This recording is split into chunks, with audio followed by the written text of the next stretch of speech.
We spent all this time, maybe you wrote a bunch of letters, maybe you did all this, and you built this up in your mind so much to where you want it to work.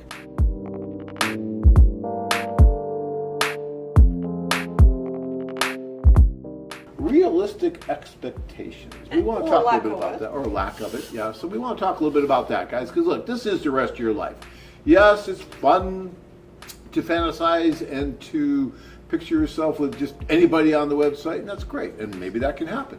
But you also want to be realistic, and you want to understand what it is you really want for the rest of your life, because hopefully marriage will be for the rest of your life.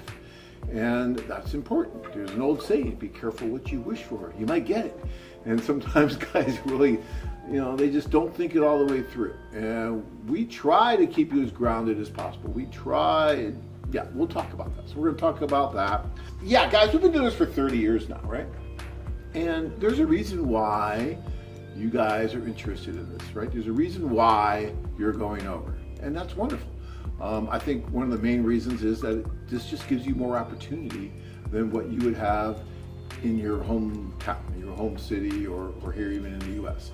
It just gives you so much more opportunity and so much more assistance to try and meet that right woman, right? And maybe because you realize that there might be a really good fit with the culture where she is and the culture where you are, right?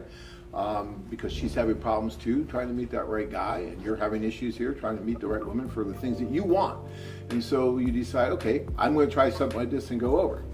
But guys, here's a few tips to try to stay realistic. And tell me if I'm off base too much. Tip number one, until you meet the woman, right? Until you actually meet her, you really don't have, quote unquote, real relationship. Okay, you might have kind of a virtual relationship. You might have something like that. But are you engaged before you meet her? No, you're not. You should not really be purchasing an engagement ring and doing those kind of things until you actually meet. When guys call me up now and they say, John, I'm so happy I'm engaged, my first question to them now is, have you met her yet? Because if they tell me no... That sounds like a logical question and you should not be asking. You shouldn't have to ask that. And I used to not ask that until more and more guys are saying that without first meeting. And I understand, you get caught up in letters and all that, and oh, I love you, we love each other, we love everyone. Okay, that's great. But until you really meet, you really don't know what's really going on, because you just haven't had the opportunity for all the senses to be there, right? And you just don't know what's really going on until the two of you are alone talking. And I don't care if she speaks your language or doesn't speak your language. Use Google Translate, do something. You can use an interpreter at first, but you need to be alone at some point. And you need to be able to talk and really see what's going on with that body language. And keep your wits about you, right? Do not ignore red flags. Do not make excuses for things like, well, she's not holding my hand. It's just a cultural difference. It's just a cultural thing. Yeah, is it a cultural thing for a woman not to hold a guy's hand? Well, look, on the first date, there could be moments when she is uncomfortable, so the first date, okay. First date, okay, I'll give you that. But if it's a second, third date, and there is no physical touch so she doesn't want to hold your hand, just like this, when you walk down the street, you probably should start being concerned a bit. Yeah. And I know guys that will just continue to pound their head against the wall and continue to blame it on every other external factor they can think of other than the fact that she's just not that into you, okay? And sometimes it's hard to take.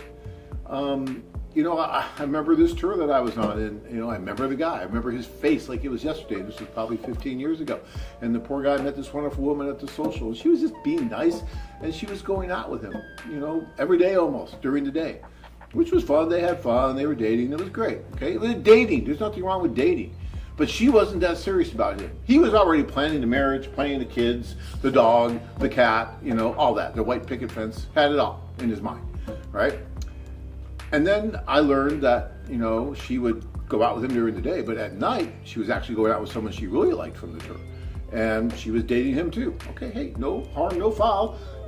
Guys date multiple women. Women can date multiple men. That happens. But I needed to tell him that this woman, although she was nice and although she probably just wanted to be friends, there wasn't a future there.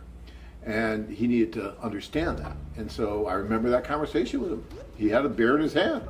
And as I told him this, that beer went from his hand to his mouth and the whole thing got guzzled down. He's like, okay, I need to move on. And you know what? Well, to his credit, he did. He did.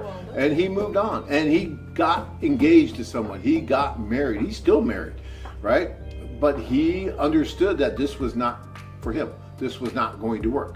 And instead of going into deep depression and hiding in his room for the whole tour and all that, he just moved on. Sometimes you have to just move on, and it's hard because we don't want to. We want to make that work because in our mind, we spent all this time, maybe you wrote a bunch of letters, maybe you did all this, and you built this up in your mind so much to where you want it to work. And damn it, you're going to make it work. You ever see someone trying to get that square peg into that round hole, and they just keep pounding and pounding and pounding, but no matter how hard you pound, it won't go. And you can try and try and try, it's just not going to happen.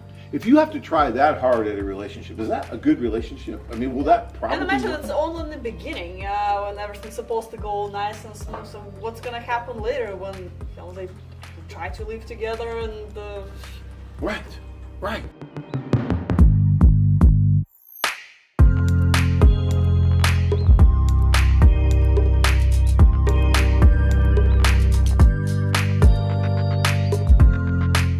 Travel to exciting places and meet hundreds of stunning single women. Interested? Check out our website at MexicoCityDating.com.